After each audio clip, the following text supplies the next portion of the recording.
السلام علیکم۔ ناول سویدہ یاسکلی، قسط نمبر 59، ممنوع محبت، ریٹن بائی سید حسن۔ کمبر، اسے فوراً اسپتال لے جاؤ، میرواز نے حکم دیا۔ آواز میں ایسی سختی تھی جو حکم نہیں فیصلہ لگتی تھی۔ ایک لمحے کی تاخیر کیے بغیر کمبر نے جھک کر فوبی کو اٹھایا اور تیزی سے باہر کی طرف لپکا۔ مہروانیاں اس کے پیچھے پیچھے دوڑی۔ دروازے پر پہنچ کر مہروانیاں کے قدم یکدم رک گئے۔ اس نے پلٹ کر میرواز کو دیکھا۔ اس کی آواز میں گھبراہٹ اور بے بسی رچی تھی۔ شہواز اور باقی لوگ ابھی دوسرے کمروں میں پھنسے ہوئے ہیں، تمہیں انہیں بچانا ہوگا۔ میرواز کی نگاہ گہری ہو گئی۔ اس نے خاموشی سے سر ہلایا، مگر اس کے سینے میں درد کی ایک تیز لہر اٹھی، ایسی جو صرف وہی محسوس کر سکتا تھا۔ اپنی بات کہہ کر مہروانیاں کے ذہن میں اور کوئی خیال نہ رہا۔ وہ کمبر کے پیچھے اندھیرے میں گم ہو گئی۔ میرواز کمرے سے باہر آیا، ریلنگ کے ساتھ ٹیک لگا کر اس نے نیچے کا منظر دیکھا۔ ڈرائنگ روم کے بیچوں بیچ بندھے ہوئے مجرم سپاہیوں کے حصار میں۔ اس کے چہرے پر بے تاثر سرد مہری تھی، مگر آنکھوں میں طوفان دبے ہوئے تھے۔ دوسری طرف مختلف کمروں میں فورنزک ماہرین اب بھی دھماکہ خیز مواد کی تلاش میں مصروف تھے۔ سیڑھیاں اترتے ہوئے میرواز کی نظر زریابہ پر پڑی، جو ویل چیئر پر شہواز کو باہر لا رہی تھی۔ اس کی نگاہ شہواز پر ٹھہر گئی، گہری، خاموش، بوجھل۔ شہواز، میرواز نے قریب آ کر کہا۔ شہواز پرسکون رہا۔ تم بہت جلدی پہنچ گئے۔ واقعی تمہاری صلاحیتیں بہت غیر معمولی اور منفرد ہیں۔ میرواز نے ہلکے سے جواب دیا، بس گولو کا سگنل وقت پر مل گیا تھا۔ وہ زریابہ کے قریب آیا اور اشارہ کیا کہ وہ پیچھے ہٹ جائے۔ زریابہ نے خاموشی سے قدم ہٹا لیے۔ میرواز نے ویل چیئر تھامی اور شہواز کو دروازے کی طرف لے جانے لگا۔ راستے میں شہواز نے پوچھا، گولو کہاں ہے؟ میرواز کے لبوں پر ایک تلخ سی مسکراہٹ ابھری، دل میں انجانی سی جلن جاگی۔ تم دونوں ایک دوسرے کی واقعی پرواہ کرتے ہو۔ شہواز لمحہ بھر کو خاموش ہو گیا۔ وہ خاموشی میرواز کے الفاظ کی کاٹ بن گئی۔ میرواز نے بات آگے بڑھائی، فوبی زخمی ہے، گولو اس کے ساتھ اسپتال گئی ہے۔ شہواز نے چونک کر پوچھا، فوبی کون ہے؟ گولو کی ایک ماتحت۔ اچھا، میں سمجھ گیا۔ کچھ دیر بعد میرواز نے آہستہ سے کہا، کیا تم اس کے ساتھ سنٹر لینڈ علاج کے لیے جاؤ گے؟ میرواز کی آواز سنجیدہ تھی۔ میں نہیں جانا چاہتا، مگر وہ بضد ہے۔ شہواز فدار نے گہری سانس لی۔ جب تک ذرا سی بھی امید باقی ہے، ہمت مت ہارو۔ ٹھیک ہے، شہواز نے سر ہلایا۔ باہر پہلے ہی گاڑی تیار کھڑی تھی۔ میرواز نے شہواز کو پچھلی نشست پر بٹھایا، پھر ویل چیئر سلیقے سے ڈگی میں رکھ دی۔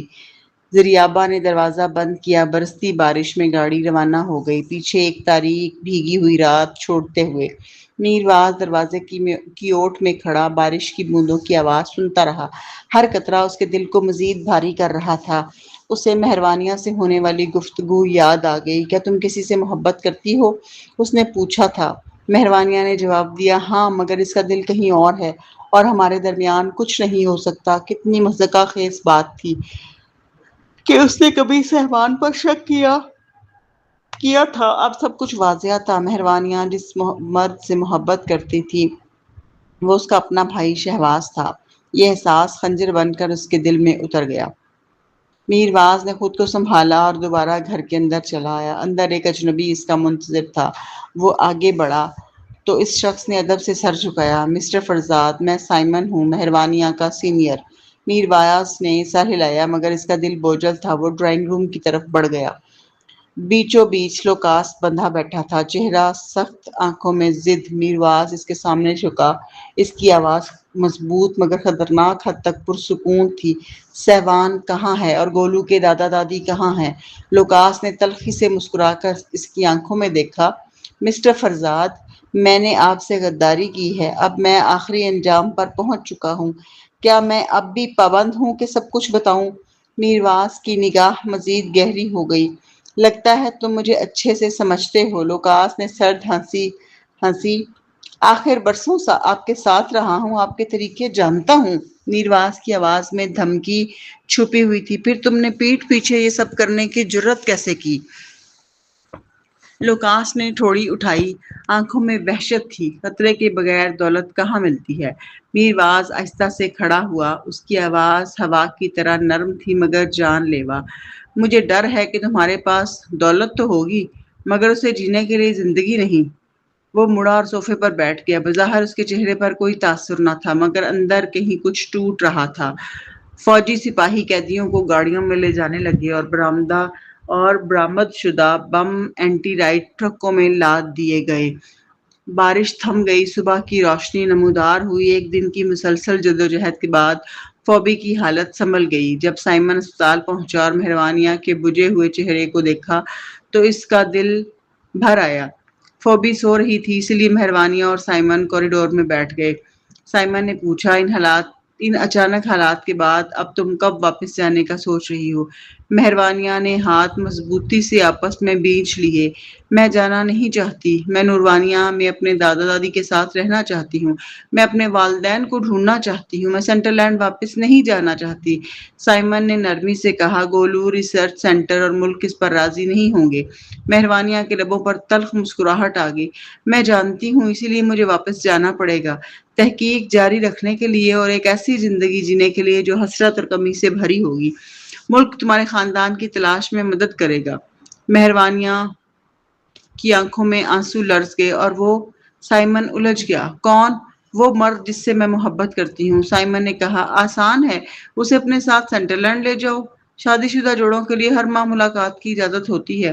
مہروانیہ نے نم آنکھوں سے سائمن کو دیکھا، اس کی آواز ٹوٹنے کے قریب تھی۔ سائمن، وہ مرد جس سے میں محبت کرتی ہوں میرواز ہے۔ سائمن ساکت رہ گیا۔ مہروانیہ نے لرزتی آواز میں کہا، وہ نوروانیہ کی فوج کا سربراہ ہے، ڈیفنس جنرل۔ اس کی حیثیت منفرد ہے اور میری زندگی سے ٹکرا جاتی ہے۔ یہ کہتے ہوئے مہروانیہ کے آنسو بہہ نکلے۔ اس نے چہرہ ہاتھوں میں چھپا لیا اور راہداری میں خاموشی گہری ہوتی چلی گئی۔ اس نے گہری سانس لی۔ دل میں اٹھنے والے درد کو ضبط کرتے ہوئے مہروانیہ نے سچ اگل دیا۔ مجھے سب سے زیادہ تکلیف اس بات کی ہے کہ ہمارے درمیان سادہ بات چیت تک پر پابندی ہے۔ سائمن نے مایوسی سے سر جھکا لے۔ تمہیں کب احساس ہوا کہ تم اس سے محبت کرتی ہو؟ مہروانیہ نے ہاتھ نیچے کیے، ایک لمبی سانس خارج کی اور لمحہ بھر سوچ کر بولی، شاید میں بچپن ہی سے اس سے محبت کرتی ہوں۔ ہم بچپن میں ایک دوسرے سے جدا ہی نہیں ہوتے تھے، بالکل بچپن کے ہم سفر جیسے۔ اس وقت میں اسے بڑے بھائی کی طرح دیکھتی تھی۔ وہ محبت پاکیزہ تھی، معصوم تھی، مجھے لگتا تھا وہ سب سے بہترین ہے۔ جب میں ملک سے باہر گئی تو ہمیں زبردستی رابطہ ختم کرنا پڑا۔ ایک طویل عرصہ یادوں اور کمی میں گزرا مگر پڑھائی اتنی مصروف تھی کہ رابطہ ممکن نہ رہا۔ پھر مجھے لگا کہ اس سے تعلق جڑے رہنے کا کوئی فائدہ نہیں تو میں نے خود ہی سب ختم کر دیا۔ لیکن 3 سال پہلے جب میری یادداشت گئی تب مجھے حقیقت میں احساس ہوا کہ میں اس سے محبت کرتی ہوں۔ مہروانیہ کے لبوں پر ہلکی سی مسکراہٹ آئی۔ وہ پہلی نظر کی محبت تھی۔ مجھے لگا شاید میں پچھلی زندگی میں بھی اس سے محبت کر چکی ہوں، ورنہ پہلی ملاقات میں دل یوں بے قابو نہیں ہوتا۔ سائمن کی آواز بوجھل ہوگی۔ مہروانیہ، ریاستی معاملات کے سامنے محبت کی کوئی حیثیت نہیں ہوتی۔ مہروانیہ نے چونک کر اس کی طرف دیکھا۔ اور خاندان کی محبت، کیا اس کی کوئی قدر نہیں ہونی چاہیے؟ سائمن خاموش ہو گیا۔ میں اپنے کام سے جنون کی حد تک وابستہ ہوں، مہروانیہ نے دھیمی مگر پختہ آواز میں کہا، مگر میں اپنے وطن اور خاندان اور اس سے بھی محبت کرتی ہوں۔ میں نے بہتر تحقیق اور علم کے لیے اپنی شہریت بدلی۔ اس کی آواز دکھ سے بھر گئی، مگر اس قیمت پر میں نے وہ رشتے قربان کر دیے جو میرے لیے سب کچھ تھے۔ کیا میرا فیصلہ واقعی درست تھا؟ سائمن نے اس کی آنکھوں میں دیکھا، نم اداس سوالوں سے بھری ہوئی۔ اچانک وہ بولا، مہروانیہ، شاید اب بھی واپسی کا ایک راستہ موجود ہے۔ مہروانیہ چونک اٹھی، نظریں گھبراہٹ سے اس پر جم گئیں۔ سائمن نے ہاتھ بڑھا کر اسے قریب کیا۔ غور سے سنو۔ مہروانیہ بلا جھجک جھک گئی۔ سائمن نے اسے کان کے قریب ہو کر سرگوشی میں چند الفاظ کہے۔ مہروانیہ کی آنکھیں یکدم روشن ہو گئی، جیسے اندھیرے میں امید کی کرن پھوٹ پڑی ہو۔ شکریہ سائمن۔ سائمن نے سنجیدگی سے خبردار کیا، میں نے حل تو بتا دیا ہے مگر کامیابی کی کوئی ضمانت نہیں، اس میں خطرہ ہے۔ مہروانیہ نے مضبوطی سے سر ہلایا۔ میں کوشش کرنے کو تیار ہوں۔ کیا وہ مان جائے گا؟ سائمن نے پوچھا۔ مہروانیہ کا اعتماد لمحہ بھر کو لڑکھڑا گیا۔ وہ شاید انکار کر دے گا۔ کیوں؟ کیا وہ تم سے محبت نہیں کرتا؟ مہروانیہ نے آہ بھری۔ اس کی محبت خود غرض نہیں، اس سے خود کے لیے فیصلہ کروانا ناممکن ہے۔ سائمن نے تسلی دیتے ہوئے اس کے کندھے پر ہاتھ رکھا۔ تو پھر کوئی حکمت عملی بناؤ۔ ٹھیک ہے، مہروانیہ نے آہستہ کہا، گہری سوچ میں ڈوبتے ہوئے۔ دوپہر کو فوبی ہوش میں آ گئی۔ مہروانیہ نے خود اس کے لیے کھانا تیار کیا۔ کچھ دیر بعد کمبر سرخ گلابوں کا گلدستہ اور پھلوں کی ٹوکری لے کر آ گیا۔ سرخ گلاب دیکھ کر مہروانیہ اور فوبی دونوں چونک گئیں۔ اسپتال میں سرخ گلاب! مہروانیہ دل ہی دل میں مسکرا اٹھی۔ کمبر تو میرواس سے بھی زیادہ بے باک نکلا، وہ تو ہمیشہ گلے داؤد ہی لاتا تھا۔ فوبی نے جھجکتے ہوئے ہنسی دبائی۔ کمبر نے پھول فوبی کو دیتے ہوئے کہا، یہ آپ کے لیے ہیں، جلد ٹھیک ہو جائیں۔ شکریہ، مگر سرخ گلاب کیوں؟ فوبی نے پوچھا۔ میں نے پھولوں والے سے پوچھا تھا، اس نے یہی تجویز دی۔ فوبی نے شوخی سے بھویں اٹھائیں۔ کہیں دکان پر سرخ گلاب ہی بچے تھے؟ کمبر نے نفی میں سر ہلایا۔ نہیں، بس یہی 11 پھول تھے۔ مہروانیہ ہنسی ضبط نہ کر سکی۔ اس نے فوبی سے معنی خیز نظر ملائی۔ 11 گلاب؟ غلط مطلب نکالنا مشکل تھا۔ کمبر گھبرا گیا۔ کیا میں نے کچھ غلط کیا؟ میں نے خاص طور پر کہا تھا کہ لڑکی کے لیے ہے۔ فوبی فوراً مسکرا دی۔ نہیں، مجھے بہت پسند ہے۔ مہروانیہ کی نظر لاشعوری طور پر دروازے کی طرف گئی، مگر میر کہیں دکھائی نہ دیا۔ دل میں ہلکی سی مایوسی اتری۔ کمبر، میر نہیں آ رہے؟ وہ کام میں مصروف ہیں، انہوں نے فوبی کے لیے خیریت بھیجی ہے۔ میرے دادا دادی کا کچھ پتہ؟ کمبر نے سر ہلایا۔ ابھی نہیں۔ مہروانیہ خاموش ہو گئی۔ البتہ، کمبر نے اضافہ کیا، آپ کے دادا کے اثاثوں کی منتقلی میں مسئلہ آ گیا ہے۔ اب تک صرف $200 ملین منتقل ہو سکے ہیں۔ مہروانیہ کے لیے پیسے کی کوئی حیثیت نہ تھی، وہ صرف اپنے والدین اور دادا دادی کو بحفاظت دیکھنا چاہتی تھی۔ اچانک وہ کھڑی ہو گئی۔ کمبر، مجھے ذرا تازہ ہوا کھانی ہے، کیا آپ فوبی کا خیال رکھ سکتے ہیں؟ ضرور۔ مہروانیہ کے جاتے ہی کمرے میں خاموشی چھا گئی۔ کمبر نے گھبراہٹ میں بات چھیڑی، کیا آپ پھل کھائیں گی؟ میں سیب کاٹ دیتا ہوں۔ شکریہ۔ کمبر کے ہاتھ کانپنے لگے، وہ ادھر ادھر دیکھنے لگا، حتیٰ کہ سامنے پڑا سیب نظر آیا۔ چھری ڈھونڈتے ہوئے اس کی گھبراہٹ نے فوبی کے لبوں پر مسکراہٹ بکھیر دی۔ 3 دن بعد فوبی مکمل صحت یاب ہو گئی۔ ڈسچارج کے دن کمبر انہیں لینے آیا۔ گاڑی میں بیٹھتے ہی مہروانیہ نے پوچھا، کمبر، میر فونشیا میں ہیں؟ جی ہاں۔ کیا وہ مصروف ہیں؟ بہت۔ کمبر مسکرا دیا۔ مسٹر فرزاد کب مصروف نہیں ہوتے؟ کوئی بات نہیں، میں زیادہ وقت نہیں لوں گی۔ کمبر نے تجسس سے پوچھا، مس برکزی، کیا آپ کو ان سے کوئی خاص بات کرنی ہے؟ مجھے سیڈ ولا لے چلیں، پھر فوبی کو برکزی حویلی چھوڑ دیں۔ ٹھیک ہے۔ فوبی نے حیرت سے پوچھا، مہروانیہ، سیڈ ولا کیوں جانا ہے؟ مہروانیہ اس کے کان کے قریب جھکی، ہاتھ سے منہ ڈھانپ کر سرگوشی کی، ایک چوری کرنے۔ فوبی کی آنکھیں پھیل گئی۔ کیا چوری کرو گی؟ مہروانیہ نے پراسرار مسکراہٹ کے ساتھ سر ہلا دیا۔ ابھی راز نہیں کھولنا تھا۔ رات کی خاموشی میں ایک سیاہ گاڑی سیڈ ولا میں داخل ہوئی۔ ڈرائیور نے دروازہ کھولا۔ مسٹر فرزاد، ہم پہنچ گئے ہیں۔ میرواس ہوش میں آیا، فائلیں بند کیں، کوٹ پہنا اور باہر آ گیا۔ تم جا سکتے ہو۔ وہ اندر داخل ہوا تو روشنیاں جلتی دیکھ کر چونکا۔ کیا کمبر گھر پر ہے؟ کچن سے آواز آئی۔ اگلے ہی لمحے ایک نازک سی پرچھائی برتن اٹھائے باہر آئی۔ میرواس ساکت رہ گیا، دل میں گرمی کی لہر دوڑ گئی۔ مہروانیہ مسکرا رہی تھی۔ میر، آپ آ گئے؟ میں نے آپ کے لیے بریڈ پڈنگ بنائی ہے۔ خواب یا حقیقت؟ وہ اس کے قریب آئی، کوٹ اور کاغذات صوفے پر رکھ دیے، آنکھوں میں سکون، مسکراہٹ میں اپنائیت۔ تم یہاں کیوں ہو؟ میرواس نے پوچھا۔ لفظوں میں اجنبیت تھی۔ مہروانیہ کا دل دکھا۔ اس نے اس کا ہاتھ تھاما، میز تک لے گئی۔ میر، سوپ پی لیجیے، خاص آپ کے لیے بنایا ہے۔ تم نے اب تک جواب نہیں دیا، میرواس نے دوبارہ کہا۔ مہروانیہ سامنے بیٹھ گئی، مسکراہٹ غائب ہو گئی۔ کیا میرے آنے سے آپ خوش نہیں ہیں؟ تم جانتی ہو میرا وہ مطلب نہیں ہے۔ مہروانیہ نے تھوڑی ہتھیلیوں پر رکھی، آہستہ بولی، میں بس آپ کو دیکھنا چاہتی تھی میر۔ مہروانیہ کے الفاظ سن کر میرواس یکدم چونک گیا، دل بے وجہ زور زور سے دھڑکنے لگا، جیسے کسی انجانی گھبراہٹ نے اسے جکڑ لیا ہو۔ وہ اسے کیوں دیکھنا چاہتی تھی؟ کسی درخواست کے لیے یا محض تڑپ کی وجہ سے؟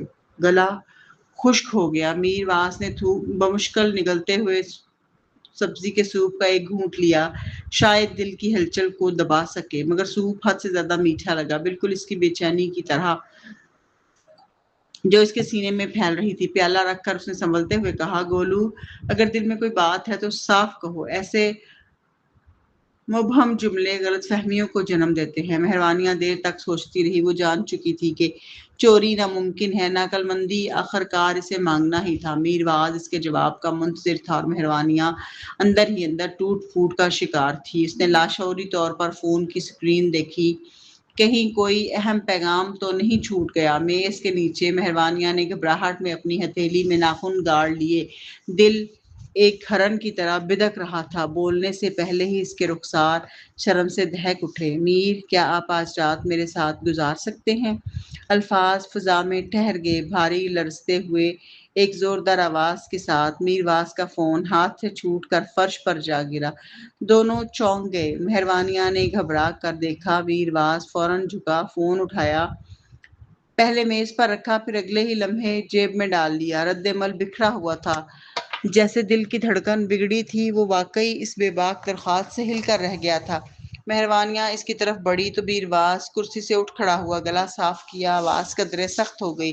گولو، میں پہلے ہی اپنی بات واضح کر چکا ہوں۔ تم جیسی سمجھدار لڑکی کو میرے ارادے سمجھنے میں دقت نہیں ہونی چاہیے، ہے نا؟ مہروانیاں کی گال سرخ ہو گئے، چہرے پر ہار اور اداسی اکٹھی اتر آئی۔ میں آپ کے خدشات جانتی ہوں۔ آپ کو ڈر ہے کہ میں سینٹرل لینڈ واپس جا کر شادی کر لوں گی اور آپ میری معصومیت بچانا چاہتے ہیں۔ میرواز کے سینے میں گرمی پھیل گئی۔ اس نے ٹائی ڈھیلی کی، کالر کا بٹن کھولا اور رخ موڑ لیا۔ جب سمجھتی ہو تو پھر یہ سب سوچنا چھوڑ دو۔ وہ لمبے ڈگ بھرتا ہوا ڈرائنگ روم کی طرف بڑھ گیا۔ مہروانیاں پیچھے پیچھے آئی، آواز میں جرأت کا لبادہ اوڑھے ہوئے۔ مجھے خود اس کی پرواہ نہیں تو آپ کو اتنی فکر کیوں ہے؟ بار کاؤنٹر تک پہنچ کر میرواز نے ٹھنڈا پانی انڈیلا اور ایک ہی سانس میں پی لیا۔ گلاس رکھ کر اس نے اس کی طرف دیکھا۔ تم کسی بھی لمحے یہاں سے جا سکتی ہو۔ آخر تم چاہتی کیا ہو؟ مہروانیاں قریب آئی، آنکھوں میں عزم کی چمک۔ میر، میں بس آپ کے ساتھ ایک رات بانٹنا چاہتی ہوں، نہیں شاید 2 یا 3۔ وہ اس کے بچے کی ماں بننا چاہتی تھی۔ یہ ایک خطرناک داؤ تھا، سینٹرل لینڈ کی سخاوت پر لگایا ہوا۔ میرواز نے کمر پر ہاتھ رکھ کر گہری سانس لی۔ اس کے الفاظ ہی اسے بخار میں مبتلا کرنے کو کافی تھے، ایسی کھلی بے نقاب کشش جس سے بچنا ناممکن تھا۔ تم ہوش میں نہیں ہو گولو، اس نے کہا اور اس کا بازو تھام کر دروازے کی طرف لے جانے لگا۔ میں تمہیں گھر چھوڑ آتا ہوں۔ میں نہیں جا رہی میر۔ مہروانیاں نے اس کی کمر میں باہیں ڈال دی، مضبوطی سے اسے جکڑ لیا۔ وہ اسے دھکیل نہ سکا اور زور بھی نہ آزما سکا کہ کہیں اسے چوٹ نہ لگ جائے۔ میرواز نے نیچے دیکھا، گلا بند گیا، آواز بھاری اور نرم ہو گئی۔ گولو، ضد مت کرو پلیز۔ مہروانیاں کے دل میں ہلکی سی گھبراہٹ دوڑی۔ اس نے جھجکتے ہوئے پوچھا، میر، کیا آپ نامرد ہیں؟ میرواز کا چہرہ تاریک ہو گیا، بھویں تن گئیں۔ یہ سوال اس کی مردانگی اور غیرت کو چیر گیا، خاص طور پر جب محبوب کے لبوں سے نکلا ہو۔ وہ دیر تک خاموش رہا۔ مہروانیاں ہکا بکا رہ گئی۔ سچ میں؟ میرواز کے سینے پر بوجھ آن پڑا۔ اس نے گہری سانس لے کر پختہ لہجے میں کہا، مجھے اکسانے کی کوشش مت کرو، یہ کام نہیں کرے گا۔ مہروانیاں شرم اور حیرت کے بیچ جلنے لگی۔ وہ سمجھ نہ سکی وہ کیوں انکار کر رہا ہے۔ بے بسی جھنجھلاہٹ میں بدلی۔ کیا آپ نے نہیں کہا تھا کہ آپ مجھے پسند کرتے ہیں بچپن سے؟ کیا سب جھوٹ تھا؟ میرواز نے اس کی باہیں آہستہ سے ہٹائیں، خود ایک قدم پیچھے ہوا۔ ان دونوں کے درمیان فاصلہ کھنچ گیا اور اسی فاصلے میں ان کی ساری ادھوری محبت سانسیں لینے لگی۔ میرواز کے چہرے پر گہری سنجیدگی چھا گئی۔ اس نے بھرائی اور گمبھیر آواز میں کہا، ہاں، میں تمہاری بہت پرواہ کرتا ہوں، میں تم سے محبت کرتا ہوں، میں تمہارے ساتھ رہنا چاہتا ہوں، لیکن تم کیا چاہتی ہو؟ کیا تم مجھے پسند کرتی ہو؟ کیا تم میرے ساتھ رہنا چاہتی ہو؟ مہروانیاں کا دل بے قابو دھڑکنے لگا۔ اس نے ہلکے سے سر ہلایا اور سرگوشی میں کہا، ہاں، میں رہنا چاہتی ہوں۔ میرواز بمشکل اس کا جواب سن پایا۔ اس کے اندر دبی ہوئی آگ ایک دم بھڑک اٹھی۔ یہ کیسی پسندیدگی ہے؟ جسمانی کشش؟ مہروانیاں الجھ گئی۔ کیا ان دونوں میں کوئی فرق ہے؟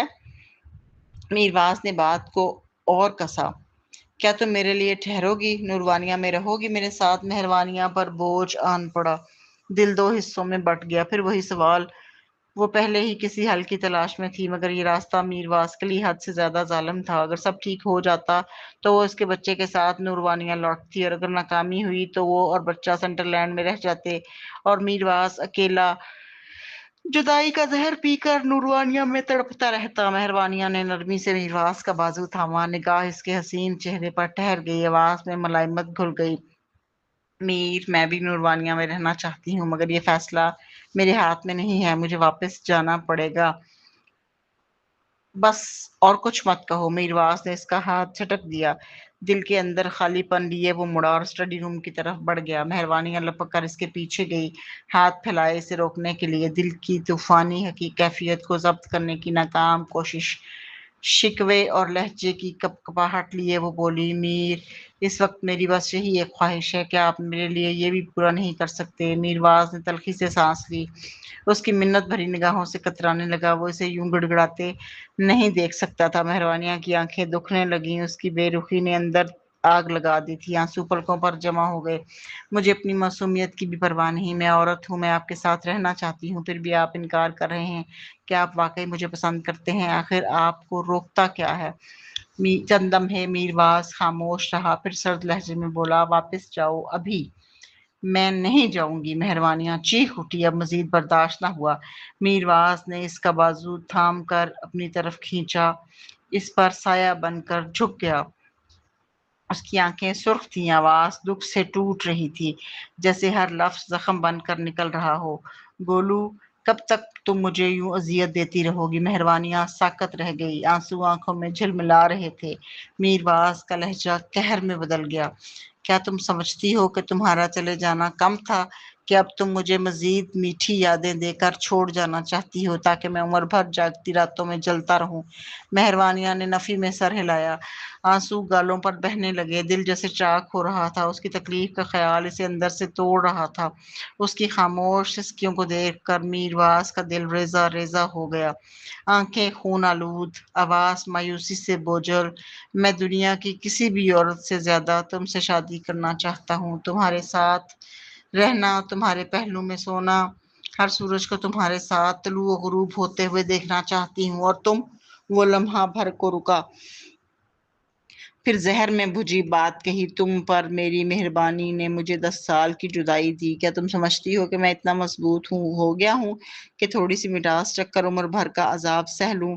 یہ سن کر مہروانیاں نے آہستہ سے سر جھکا لیا، ہونٹ کاٹ کر آنسو روکنے کی ناکام کوشش۔ کاش وہ سب یادیں مٹا سکتی، کاش وہ پھر صرف مہروانیاں بن جاتی، وہ عورت جس کا دل، جس کی نظر صرف میرواز کے لیے تھی، جو صرف اس کی بیوی بننے کا خواب دیکھتی تھی، سادہ زندگی، فرض کے بوجھ سے آزاد، صرف خالص محبت کے ساتھ میرواز کے ساتھ زندگی بسر کرنا، مگر حقیقت بے رحم تھی۔ میرواز کے اپنے فرض تھے اور اس کے اپنے۔ آنکھوں سے آنسو پونچھتی ہوئی مہروانیاں خاموشی سے میرواز کے پاس سے گزری اور سیڈ ولا چھوڑ گئی۔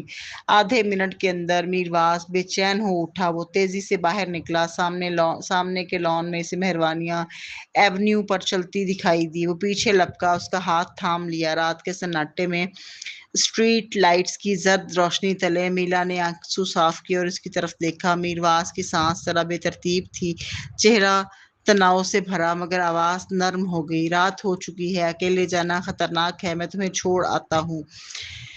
مہروانیاں نے خاموشی سے سر ہلا دیا، یہی انتظار کرو۔ وہ گراج کی طرف گیا، کچھ دیر بعد گاڑی لے آیا، مہروانیاں اندر بیٹھی اور سیڈ ولا سے گاڑی نکل گئی۔